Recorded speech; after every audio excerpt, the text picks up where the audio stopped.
Today's episode is a road trip episode to some degree. It's about the road trip, it's about what was going on, and I recorded this over 3 or 4 days back at our apartment in Kansas City. Now, I did want to preface a couple things here. Number one is that this has some negativity in it. We were pretty sick, my wife and I, with a series of viruses or one big virus we don't really know. If this might be triggering for you, please feel free to skip this episode if that's going to be an issue. I also wanted to say that my wife and I are back home and are starting to feel better. I'm getting much more positive now, so things are looking better, so please don't think this is how things are for us now. We still have a cough, still have some fatigue. It's a very slow recovery, but we are improving, we are back home, and life is starting to look a little bit nicer. In fact, I'm sitting here next to Panama. Panama is a yellow lab. She's a sweetheart. We have her for a couple of days. Then after that, we get Molly for a few days. And then we get, what's the different names of them? Then we get, wow, that's my brain. But I think 3 more dogs over the next month or so. My wife has scheduled us for many dog-sitting adventures after we got back in town here with a lot of our neighbors' dogs. And I think it might be her way of subtly telling me it's time for us to get a new dog. So I think we might be doing that here come October or November, and I'm looking forward to that. But that's just also to say that we are starting to do better. Life's starting to look a little brighter again.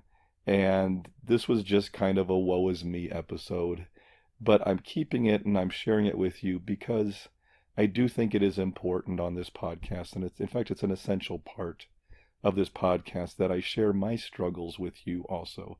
Not just the positivity that I have most of the time now, not just the successes that I've had lately, which I've had plenty of those with my BIND and benzodiazepine withdrawal over time, but also some of the struggles I still have, to let you know that I do get it. I've been there in acute withdrawal. I'm still there to some degree, and I still have difficult days, difficult weeks, difficult months. So anyway, I hope today's episode is effective, connects with you, and helps you feel a little less alone in your journey. Thanks for tuning in.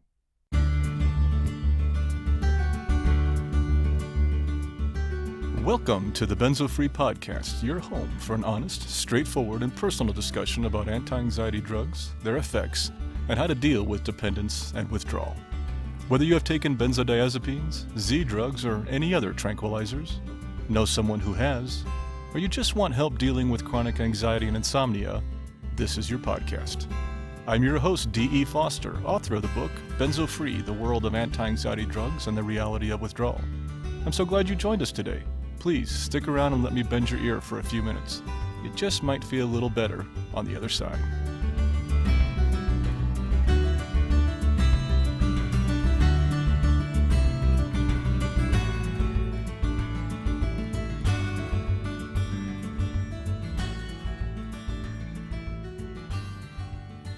Well, hello there, this is D, and welcome to, let's try that again. Hello there, this is D, and welcome to episode 102 of the Benzo Free Podcast. How y'all doing? I've been better, a lot going on, still pretty sick, dealing with a bunch of stuff, and it's a long story. You might be able to tell from my voice that I'm still not quite with it. Plus, I apologize for any interruptions of coughing during this. I've been dealing with that for some time. Today's episode is we're going to focus on, it's going to be another one of our road trips. We haven't done one of these in a long time, so it's a road trip no longer from the road, but kind of. I mean, I'm in Kansas City now at our apartment. This is a place that we picked up a while back while I was caring for my folks out here in KC. We have it for another week or two, and then we move out of this and go back to our home in Colorado. We had taken some time off for vacation, my wife and I did, and left, I think, around the 19th of May, both working and vacation, a mixture of stuff. And as we were getting ready to leave, my wife started getting a cold, but she wasn't feeling 100%. But we went ahead and we went down to Oklahoma City to visit our niece and her husband, and had a great time. Spent a night here at our apartment, and then we went on what was going to be a vacation of the upper Midwest for Michigan and Wisconsin and Illinois and other areas around there. Sorry. I'll try to edit some of those out, but some I may leave in because that's how I'm feeling. Anyway, by the time we got cut into Illinois, we did a couple of things, got up, and after a couple of days in Illinois, I started getting sick too. Shanna started getting sicker. We finally got up to near Chicago and stayed in a hotel there for, I think, 3 or 4 nights, and barely left the hotel. We were both so sick. And we've tested periodically for COVID. We think it's an upper respiratory virus that's been going around. But it's much more severe than any cold we've ever had. It came with I had a fever over 100 degrees a couple times. My wife did too. It's a lot of drainage, a lot deep cough, bronchial cough, and just not rebounding from this thing very well. Anyway, we started to feel a little better and tried to recoup part of our vacation. We lost at least we were going to be traveling around vacation and work for a couple of weeks. Got no work done, got no vacation done. Finally went up and did a few things in Wisconsin as we were feeling better, and were able to go to the wedding of my cousin, my second cousin. I think I don't know that terminology very well, but my cousin's son, whatever that is. And that was really good. We had talked to our doctors on the phone, and they said that we shouldn't be contagious anymore from whatever we were dealing with. But so we did that, and then came home. Along the way too, I did record some Benzo Chats, which I'd never done that in person. I recorded one in Oklahoma City and one in Cedar Rapids, Iowa, before we got back. And so I'll tell you more about those later, but those will be coming up in a future episode. So I look forward to sharing those conversations. And Benzo Chats is just a term I'm giving when I talk one-on-one with you, the listeners who are going through this, and I stop by and we just have a conversation. Anyway, we got home. We got back to the apartment here a week ago, I guess. Or maybe a week ago Monday or something. And my respiratory infection decided to get worse, a lot worse. And so I've been on the sofa for the last 3 or 4 days now. Zero energy, very little ability to get enough oxygen to keep going, fever off and on. So we've gone to the doctor, and both my wife and I have done that.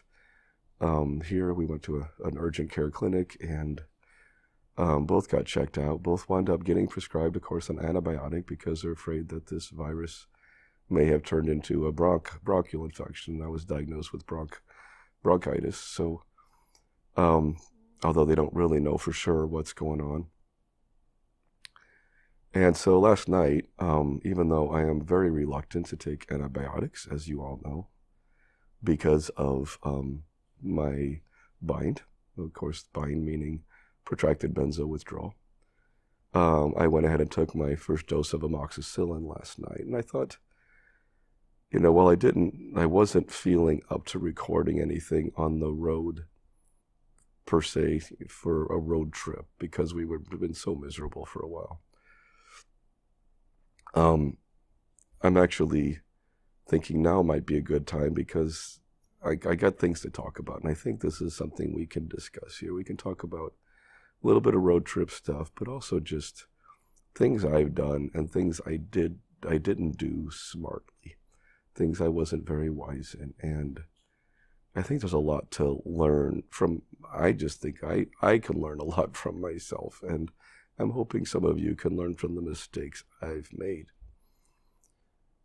So today's episode, I'm just going to talk through kind of what we've been through. I gave you a little rundown of the history of what's been going on, but what led to this, and I don't know when or if, I'm sure it will end at some point, but excuse me, I'm not sure when that's going to happen. So But I try to be semi-productive while I'm here laying around. I've been trying to work as much as I can, but I've had very little time to work because the head pressure and the vertigo, dizziness that kicks in makes it very difficult to be on my computer and work. I've tried to lay down and do it, but that's not very effective. So I've been out of commission for a while. And I'm wondering if that's okay. And I think that's part of this whole thing. See, most of you know that my history over this past couple years was pretty insane, I guess, to some degree. I know everybody out there is insanely busy, and I'm not saying I'm busier than anybody else, but it was crazy. I did 16 trips eventually between Kansas City and Denver, 9 hours each way, driving back and forth to take care of my parents, in and out of facilities, dealing with the VA and Medicare and Medicaid and lawyers and estate and selling their house. And I just never had 1 minute of time really to myself or break. It was just a lot, along with my job of working with the Benzo Action Work Group as co-chair and of course my Benzo Free podcast and easing anxiety. But did the best I could and got through it halfway decent. My folks passed away, and my mom in November and my dad in February of this year. And I didn't really grieve much, and I do wonder if that's part of it. Came back to 4 simultaneous projects for the Benzodiazepine Action Work Group that were on my plate, and I just couldn't slow down. Had to keep going with these, just a lot of stuff going on. And then in addition to some papers that I was an author on, and a couple of those have come out now, and just working with those teams and trying to, I just spread myself too thin. And I remember some in my past where my body would finally tell me when enough is enough. And I think I'm there.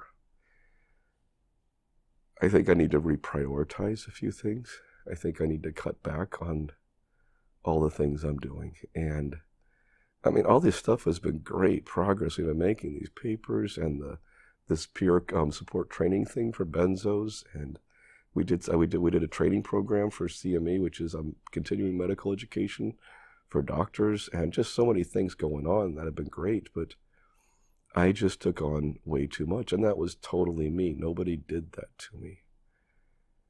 It was me, but there were so many things happening at once, and I wanted to be part of all of it, and I just took on too much. I never had a chance to come down from that year of taking care of my parents, a year and a half, and I never really had a chance to grieve.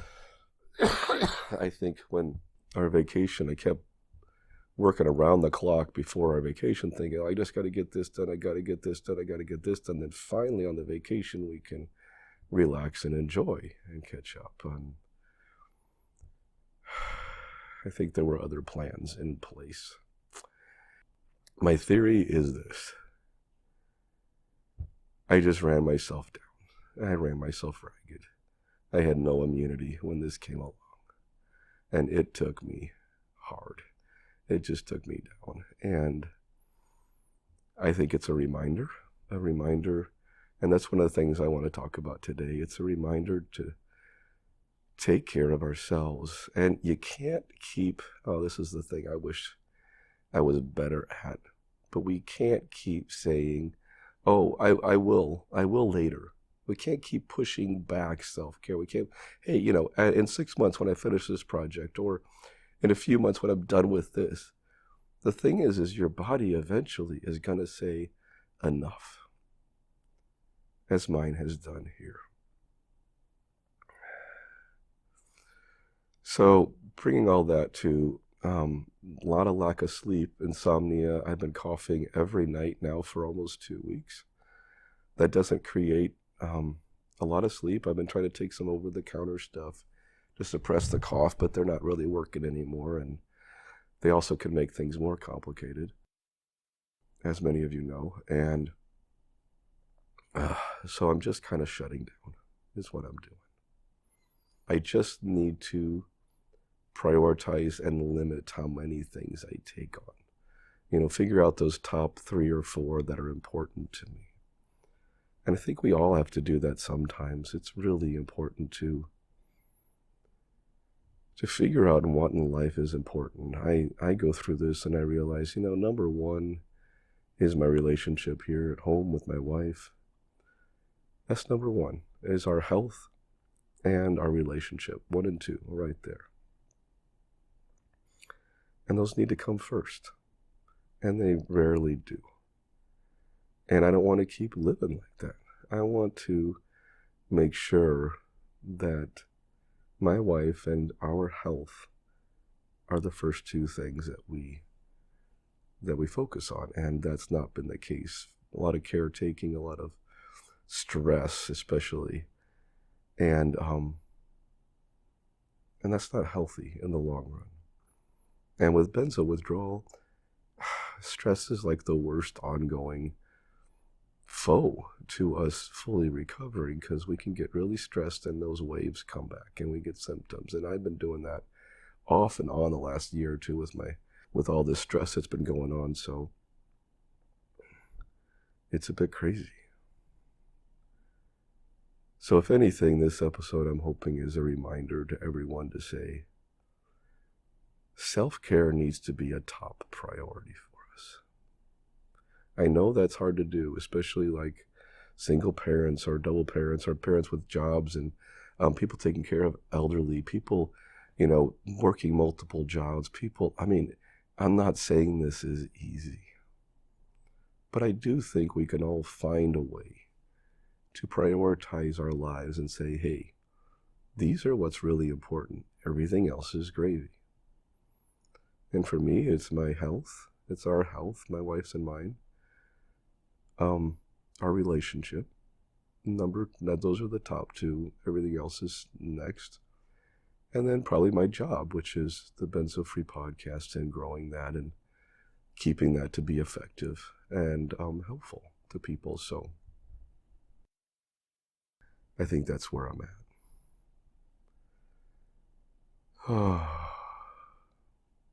I'm going to have to sign off here for a second, but I will come back, because if I talk too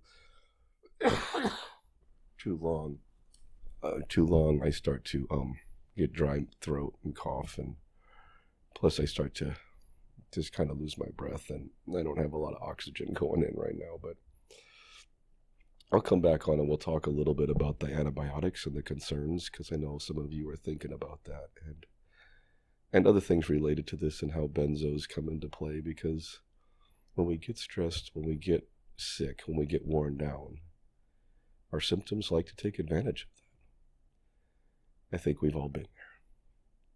I'll be back in a bit. Thanks. Good morning. It is Monday, June 13th, and I think I spoke with you yesterday, maybe yesterday morning or the day before. I lose track. I am not sure what day it is or where I'm at half the time. Excuse me.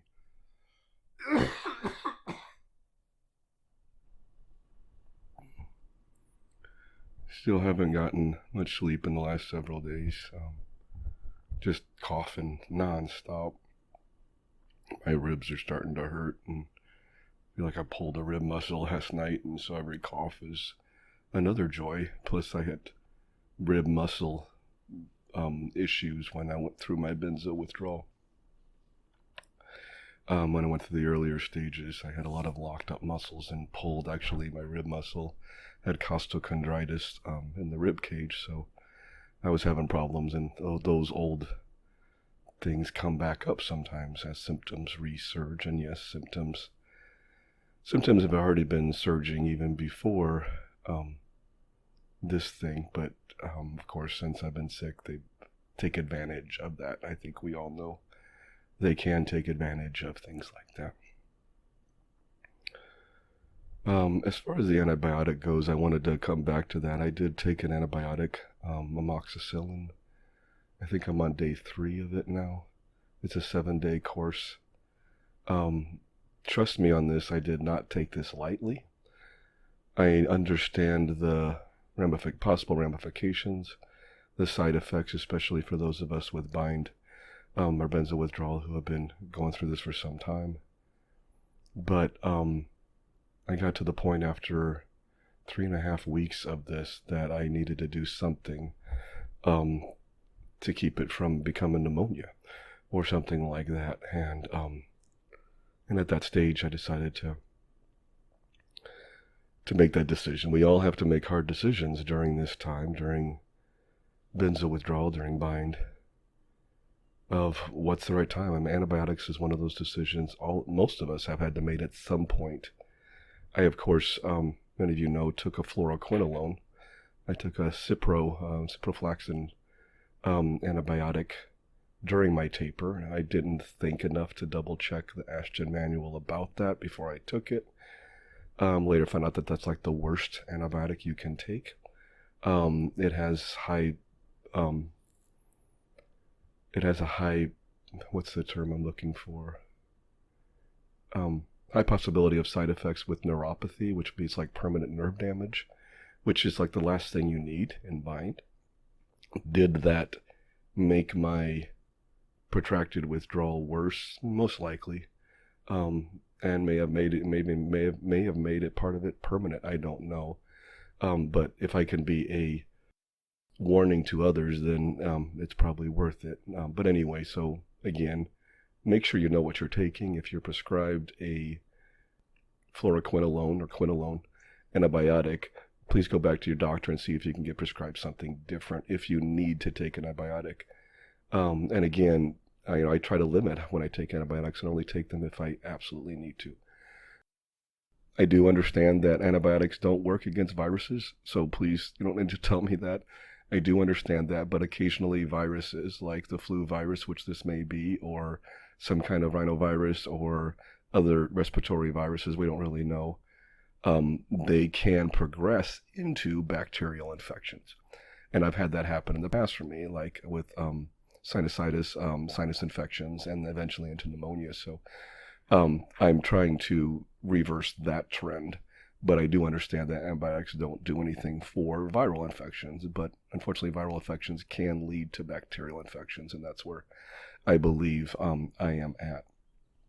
And so I'm trying to fight against that, of making it any worse. Anyway, I do want to mention that the mood with all this, I know I sound different, and I'm really not trying to make this a depressing episode of the podcast. That's the last thing I want to do, but and I will try to liven it up at times if I can. But it's also, I think, important with this podcast for me to not always be upbeat and be real of where I'm at and where you're at, and that connection again we talk about so much about, this thing sucks really bad a lot of times, and I want to make sure that I can relate to you all and vice versa because of what we're going through. Anyway, all this ties back to mood. And it's something like this doesn't hit without it affecting your mood. And I've been depressed lately, I will admit, and that's probably why I sound like I do.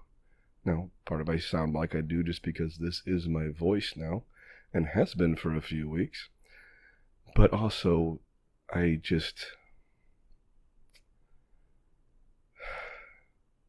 gotten down on a lot of things, and I think with the loss of my folks, with just the work I do and everything else, a lot of great progress this year, and I'm not trying to belittle it, but I'm still not sure what the next chapter is. I'm still not sure where I go from here. I have ideas, but I'm not sure. But mostly I'm just really tired of feeling like this. I got so many exciting ideas that I want to embrace in the next several months with the podcast and with our channel. And I'm still hoping to do most of those. But I'm going to drop a couple of them off, the ones that aren't as important, the ones that can be in the background. And just try to focus on the things that I can do. And pace myself, and remember to enjoy life, remember to have time off. Honestly, in the last 2 years, I think I've had, not including this vacation, which was not a vacation because we were sick most of the time, but 4 to 5 weekends, maybe 3 to 4 weekends where I didn't work at all in the last 2 years. And that just kind of accumulates over time. So, just a good reminder for everybody to take care of yourself.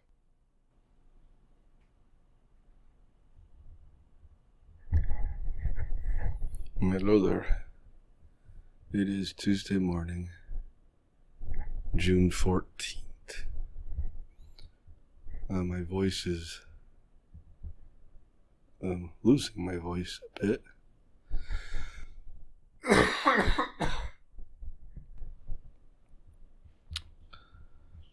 So I don't know how much I can talk without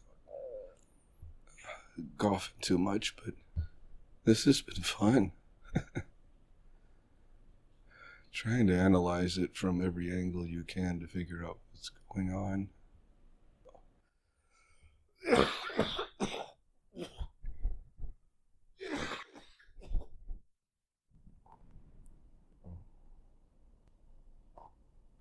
You go to the store 3 days ago, buy 4 boxes of Kleenex.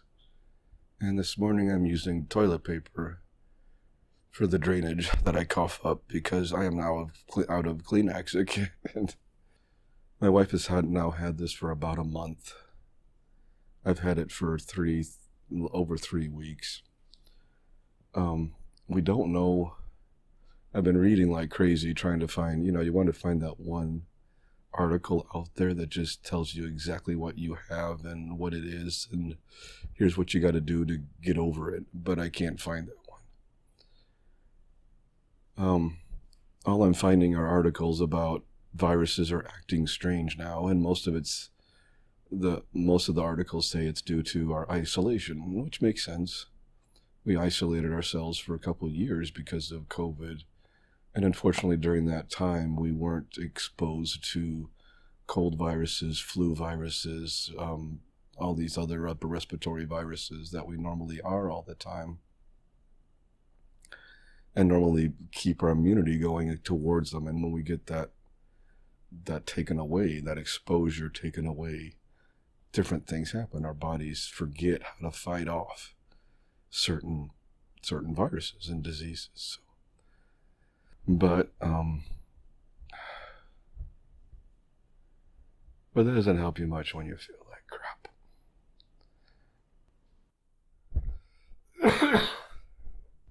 I will admit that when I started taking the antibiotic, I had some fear, and this is one of the things I thought from the benzo standpoint might be related to some of you, a connection point for us, but I don't know. I think overwhelm, we all know, is a very common feeling, a very common obsessive thinking pattern that we run into with BIND, and a lot of thinking patterns, the fear, the looping fear thoughts. There's a lot of different patterns we've seen, and one of them for me has also been the fear of commitment. Might be a word of, it's not what you're thinking of, but the fear of committing or being locked in, of taking a path with no return. I don't know how else. There's probably a psychological term for that. I'm not sure what it is, but what I'm talking about here is the antibiotics, a perfect example. With antibiotics, you need to take it for the full course. Like this one is a 7-day course of amoxicillin. So once you start, you can't stop. And I have a fear of doing things that you can't backtrack, and change in case it's bad on my symptoms or it causes really strong adverse reaction, or even I freak out and can't do it anymore, which I've, done. I can't let it stop me from living and doing things, but it is a constant fear I'm dealing with and trying to manage and overcome when I can. With the antibiotic, once you take that first one, now I'm locked in. And there's a lot of anxiety and fear that came with taking that first pill. It's like, oh God, I don't want to, but do I want to? And then you take it and it's like, oh God, did I do the right thing? Is this going to really mess me up? Is this going to make it worse? I don't know. Is it going to make my symptoms so extreme that it's just going to hold another layer to all this? And I don't know. I'm reluctant to get into situations where I'm trapped. Where once you sign on, you're there. I've been driving around, taking some driving trips here or there, and that's part of my exposure therapy, making sure I get out in the world. But it's a controlled way for me to do exposure therapy because I'm in a car and I can mostly stop when I need to and can kind of control to some degree what I'm doing. But I haven't flown in an airplane in, I don't know, 5 or 6 years maybe.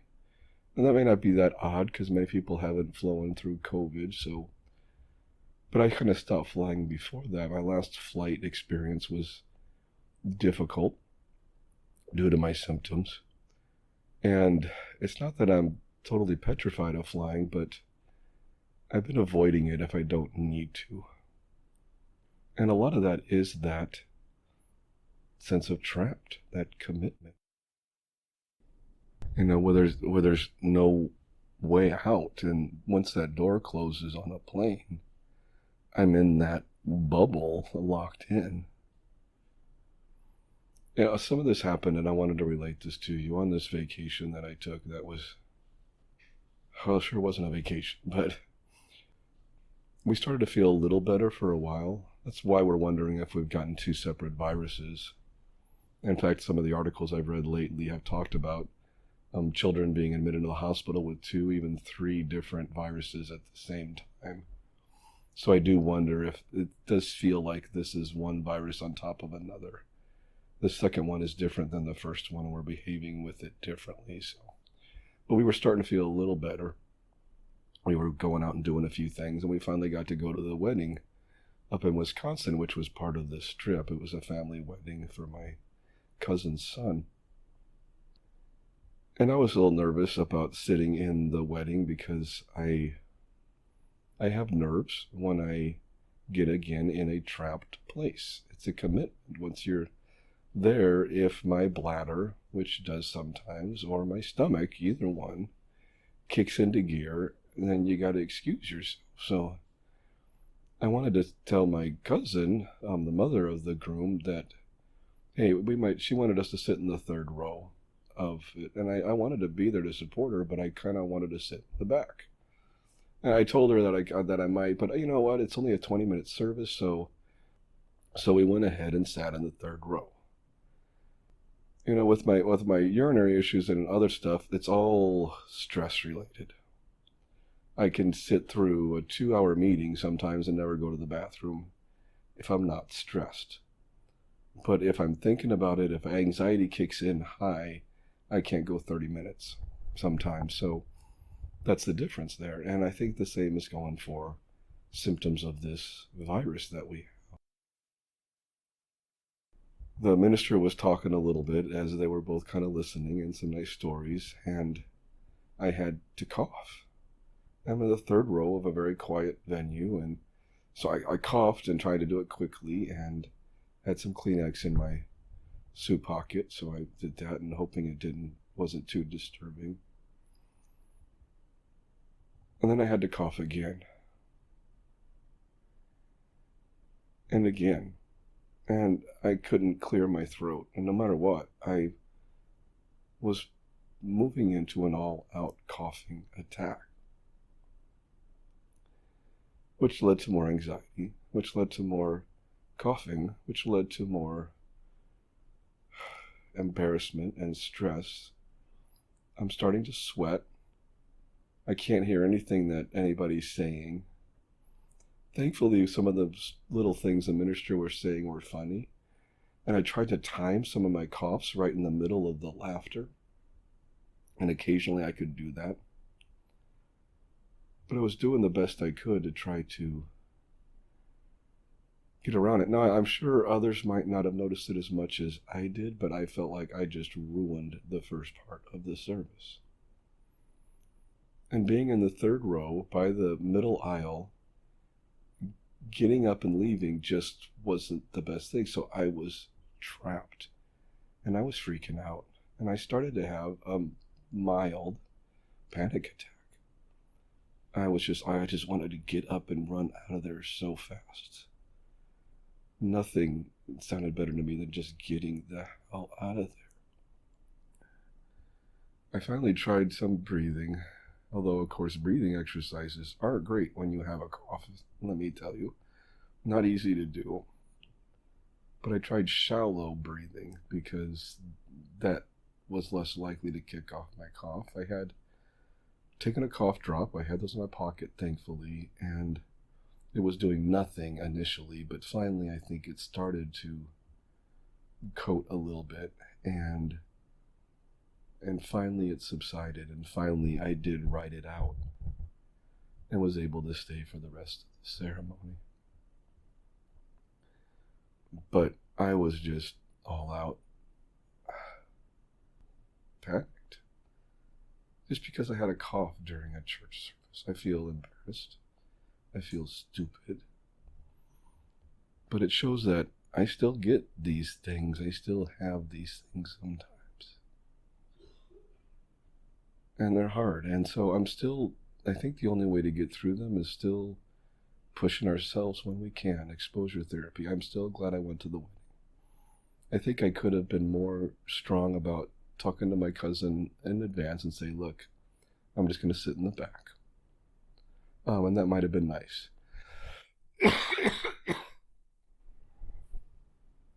And probably the best answer for this, but still, I tried something new and I pushed myself through and I got through it. And that's good. And the rest of the reception and evening went great and we had a good time and everything. But it was frightening. It was scary. It was embarrassing. It was all those things.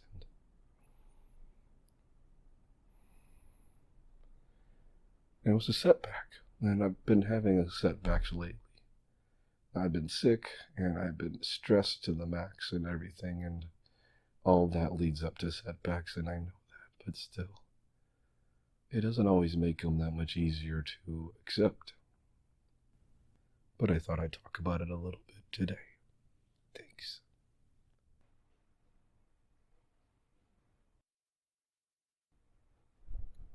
Yeah, how you doing?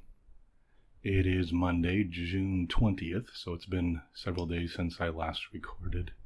About a week, maybe? I don't know, something like that. Sorry.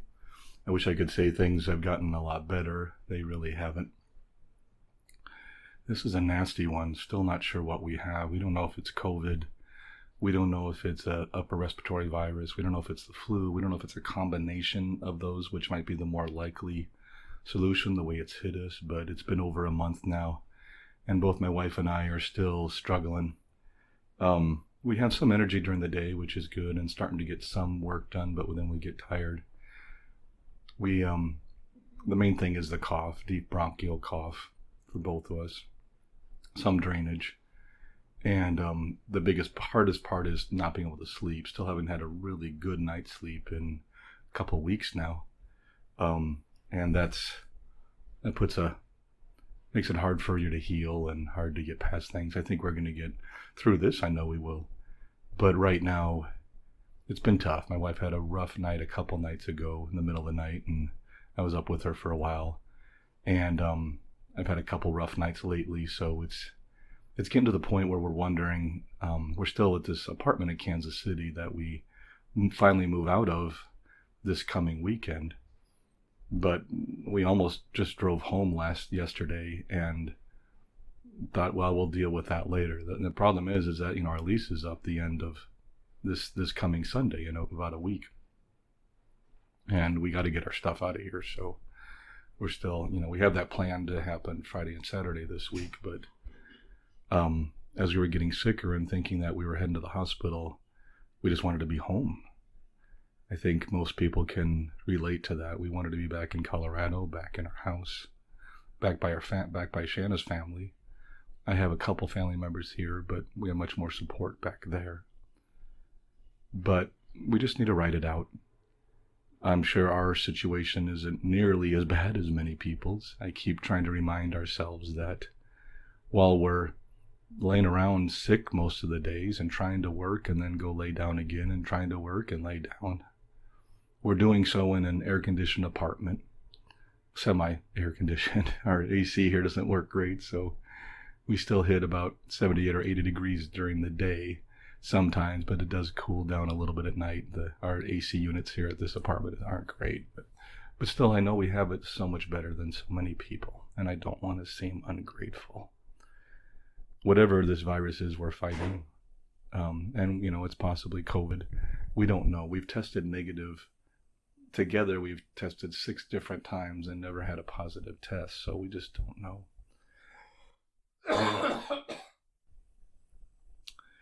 It doesn't seem like COVID in some ways, in other ways it seems like it, but again, we don't know.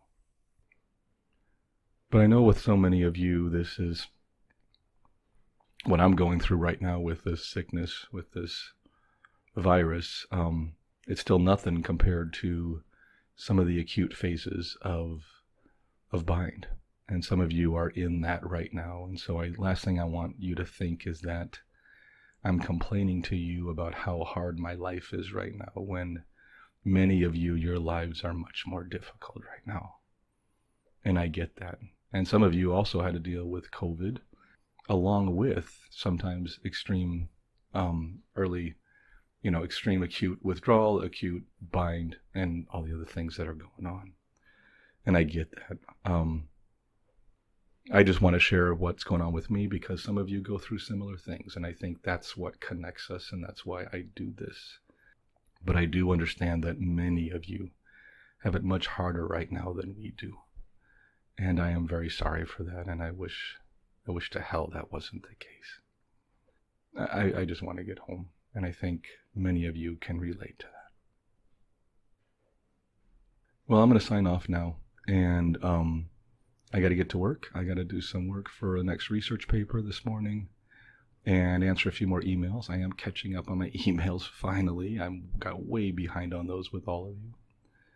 And trying to get as much work done as I can during the day that I can from here before I have to lay down again and take a break. But we are regaining our strength slowly, and I think we're kind of getting back, but we just had to take some time off to try to take better care. And that's one of the key things. And I think I said that in an email I just sent out last week, I think a week ago, to our mailing list, to our subscription, our email list. And that was about what we're going through and apologizing for delays, and also just reminding people to take care of themselves. Self-care is something I put off a lot, and I have put off significantly these last couple years. We're not built for that.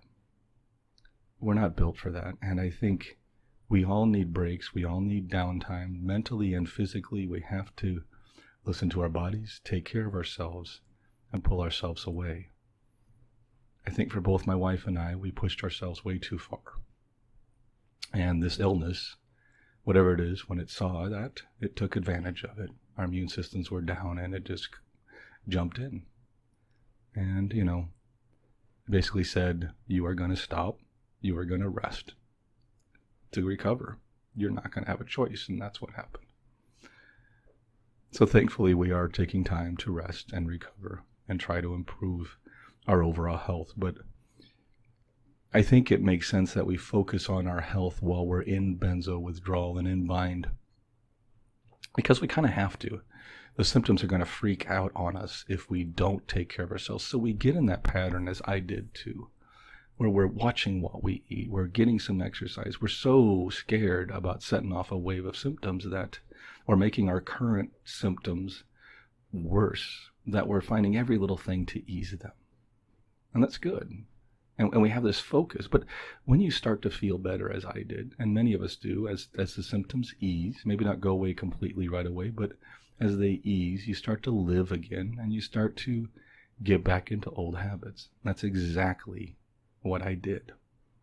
I got back into old habits. I did not take care of myself. I did not do things. I put on some extra weight, put on about 30 pounds during that time, taking care of my folks and stuff, driving back to Kansas City. I didn't eat right. I gained a lot of weight. I was not taking care of my health, and I paid the price for it. So hopefully I'm a warning to other people that once you start feeling a little better with BIND and everything else, and once you start getting back out there, that's great. But don't forget the tools and the lifestyle changes you made to get you through it.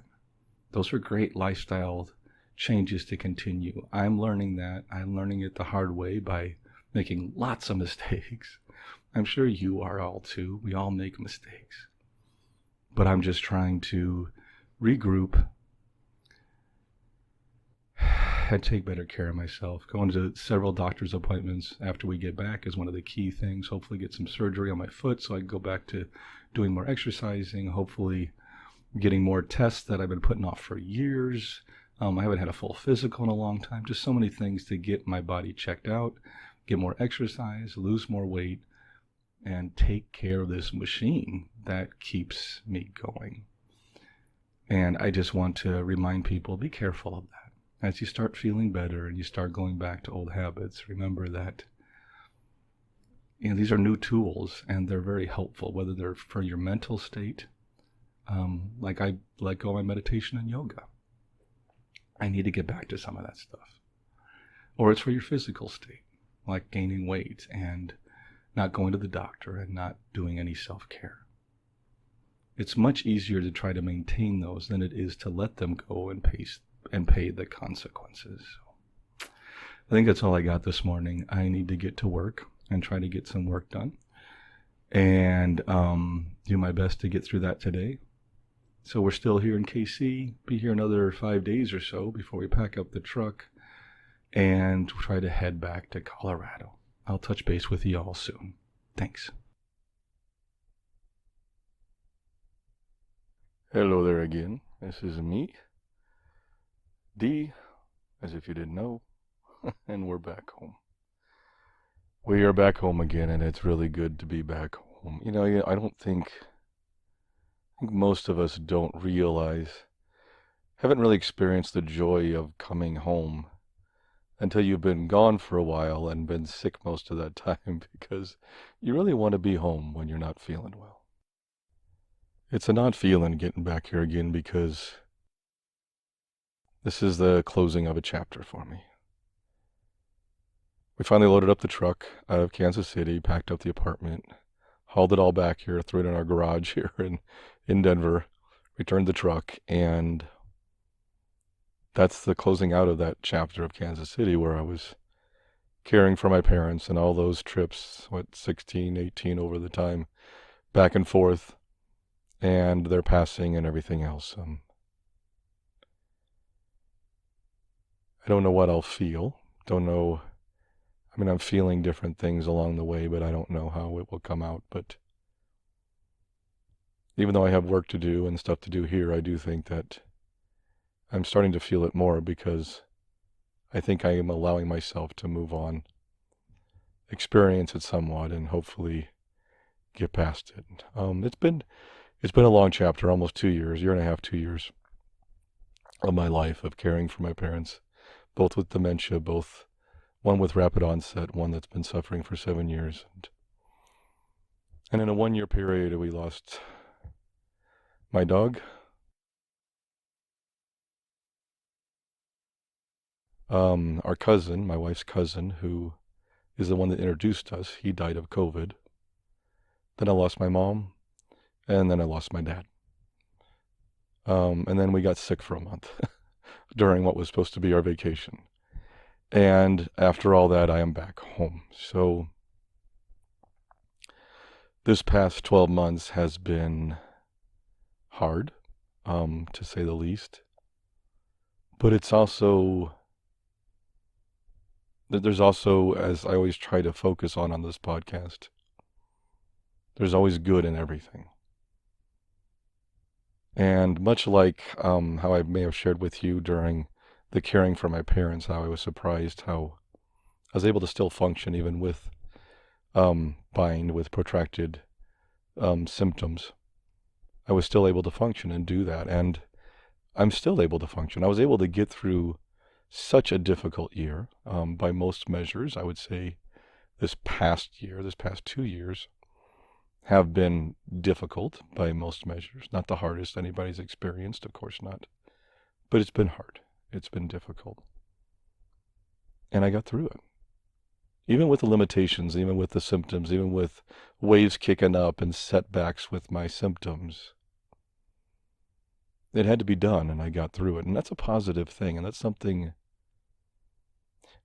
we often don't focus on. That's one thing I want to remind us to focus on, is that whenever we have a wave, and I know I do this a lot, we focus on the negative aspect of it. That here's those symptoms again. God, I wish I was better. I thought I was past this. How can this happen again? And I don't think that makes it better. I think that actually increases the severity of those waves, of those setbacks. And I do it too. I've done that plenty of times. But also, I think it's better to look at the symptoms, which I still have mine going on right now, because I've been sick for a month, so that doesn't take much more than that, along with a little bit of stress, and the wave kicks in. And yeah, I can focus on the fact that I'm almost 8 years out and still have symptoms after this experience. But instead I choose to focus on how well I made it through all of this. Hell, without benzo withdrawal, this is a hell of a lot for people to go through.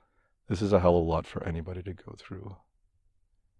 And I did it with benzo symptoms and with other things going on in my life. And I'm not saying this about me to say that, hey, wow, look at me, I did this, because that's not what I'm focused on this podcast. And I hope by now you understand that. What I'm saying is, it's amazing what we can do, what we can accomplish, even with ongoing symptoms, even with ongoing limitations, even with a different life now than maybe we had hoped we had gotten back to at this point.